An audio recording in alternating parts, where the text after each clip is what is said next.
बिस्मिल्लाहिर्रहमानिर्रहीम हम्दुनसल्ली अला रसूल करीम आका दो जहाँ सल्लल्लाहु अलैहि वसल्लम पर लाखों दुरूद सलाम।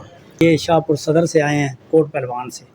तो इस बच्चे का एक्सीडेंट हुआ था, तो ये बाजू बिल्कुल जो है ना इसके पट्टे सिकुड़ गए हैं, तकरीबन साइड इसकी कमज़ोर हो गई है, डिसेबल हो गई है। तो आज हमारे पास आए हैं, इनके चाचू मज़ीद बताते हैं। जी सर, इनका एक्सीडेंट हुआ था और एक्सीडेंट तो बाद इन्हों का जोड़ा एक साइड जी मतलब कि पट्टे मुकम्मल खिंचाव जोड़ा कर गया। लिहाजा सानू इन्हों की दस पई कि मलकवाल हकीम मोहम्मद खान साहब हैं और ये इलाज अलहमदुलिल्लाह अल्लाह ताला ने जो सैट हो जाए। भाई का इलाज कराया जी, उन्होंने जख्म इकाई पिटी दी जी, यानी पखाने ले जाते जख्म सी वो अलहमदुलिल्लाह बिल्कुल जगह नहीं जी, बिल्कुल 90% ठीक हो गया। ते अज असीं फिर दवाई लेना है और बच्चे ने भी लैके आए हैं जनाब। ये पहली दफा सुन लैके आए क्योंकि भाई इन्हां दा पहले ठीक होया पखाने जे जख्म डॉक्टर बुकंदर फोड़ा कहंदे ने ओदे ऑपरेशन करदे ने कि ओ मतलब मजीद बधना शुरू हो जाता, लेकिन साडी दवाई नाल अल्हम्दुलिल्लाह बह गया जी, बह गया, बिल्कुल ठीक हो गया जनाब। थोड़ा वाला मतलब जी टोटल 10% रह गया, 90% जो है अल्हम्दुलिल्लाह ठीक हो गया जनाब। इंशाअल्लाह इस बच्चे दा तकरीबन 4 महीने दा कोर्स है। एक्सीडेंट बड़े हार्ड होए पे पट्ठे बहुत हार्ड होए पे इंशाअल्लाह 3 महीने च बेहतर हो जासन इंशाअल्लाह। ते घबराना नहीं, तकरीबन 3 तो 4 महीने का कोर्स है।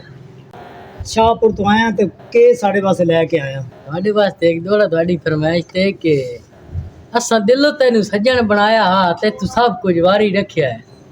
ਵੇਲਾ ਜੀ ਹੋ ਜਾਇਆ ਚੁੱਪ ਕਰਕੇ ਤੇਰੇ ਨਾਲ ਗੁਜ਼ਾਰੀ ਰੱਖਿਆ ਤੇ ਤੈਨੂੰ ਢੋਲਾ ਹਾਂ ਤੂੰ ਲਾਇਆ ਹੀ ਨਾ। ਸਾਰਾ ਮੁਲਕ ਵਿਸਾਰੀ ਰੱਖਿਆ, ਅਸੀਂ ਆਪ ਭਾਵੇਂ ਸਿਰ ਤਾਈਂ ਡੁੱਬ ਗਏ ਆਏ ਤੋਂ ਸੱਜਣ ਨੂੰ ਤਾਰੀ ਰੱਖਿਆ ਹੈ। ਗੱਲ ਸੁਣ ਮੇਰੇ ਪਿਆਰ ਦਾ ਰਾਜਾ, ਦਿਲ ਦੀ ਸੰਦਿਲ ਬਾਰ ਦਾ ਰਾਜਾ, ਤੇਰੀਆਂ ਯਾਦਾਂ ਚੂਰ ਚ ਕੀਤਾ ਮੈਨੂੰ ਦਿਲ ਮਜਬੂਰ ਚ ਕੀਤਾ। तेरे राह ते आन खलोता रखी सहज अमान खलोता, मेरी गल महसूस न करें अज मैनू मायूस न करें। तो दिल भर दे प्यार दी खातिर तेरे एक दीदार दी खातिर हत्थां दे विच कासा चाया है, मंगते आला वेस बनाया है। दर दर तू झिणकींदा वतना पत्थरां नाल चुटींदा वतना, जिस दीदा मैं डिठा तैनू रब जाने की हो गया मैनू। तेरियां नीलियां नीलियां अखी मई तू ढेर नशीलियां अखी, लूड़ियां ते नखरीलियां होठां सोने ते शर्मीलियां होठा, मेरा सुख ते चैन विजाया है मैं तू अपना वतन छुड़ाया है। जहर जमादा हस के पीता तेरे कान मके नहीं कीता, जग दियां बदियां सिर ते चाइयां निंदरा तेरे कान विजाइयां।